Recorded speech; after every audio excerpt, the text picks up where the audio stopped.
from the International Space Station, and we're all hoping that works out. That's why we're bringing in Dr. Leroy Chiao, a former NASA astronaut and retired International Space Station commander, on the ground with us. Dr. Chiao, thanks for joining us once again. Barring bad weather, do things look good for tonight as far as the launch? Everything's looking great for the launch tonight. I think the weather forecast is pretty good, and we fixed that hydraulic issue. And just to stress, the hydraulic issue had nothing to do with the rocket or the spacecraft. It was an issue with a piece of ground equipment on the launch pad, and so they were able to purge that system, get rid of some air bubbles in there, and now everything seems to be working great. So I don't think there's anything standing in the way of a successful launch tonight. Awesome. We will be paying attention to that as it develops. Talk to us a little bit, Dr. Chiao, about the astronauts, their preparation for this second attempt. What do these hours in between launches look like?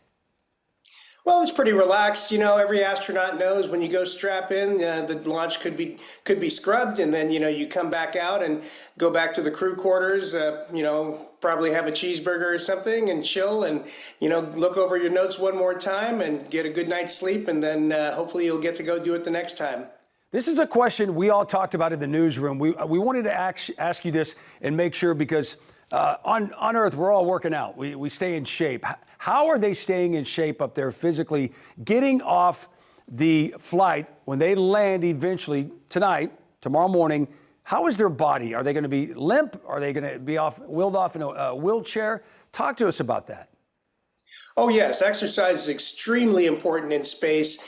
Even during short 2-week shuttle missions, it was important, but it's especially important on these long duration flights. And so we have different pieces of equipment on board, and we're scheduled for 2 hours of exercise every day.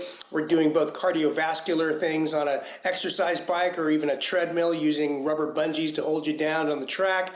And we also have resistance exercise devices where we are exercising our muscles and our bones to keep those in shape. So that takes care of a lot of the issues that you have. But when astronauts come back, even from a short shuttle flight, but again, especially after a long 6 and in this case 9-month flight, you're going to be extremely dizzy, and so you won't really be able to walk very well. And that's why you see these people being kind of carried out of the spacecraft and set down in a lawn chair or something like that at the landing site. But you know, that dizziness will fade as you go through the next several days and weeks, and once you can start exercising again, where your balance is good enough to do that, then your recovery really improves dramatically. And as you were talking, we saw Sunny dancing and moving around. She is very active. So, hey, Dr. Leroy Chiao, we appreciate it once again. Thank you for joining us.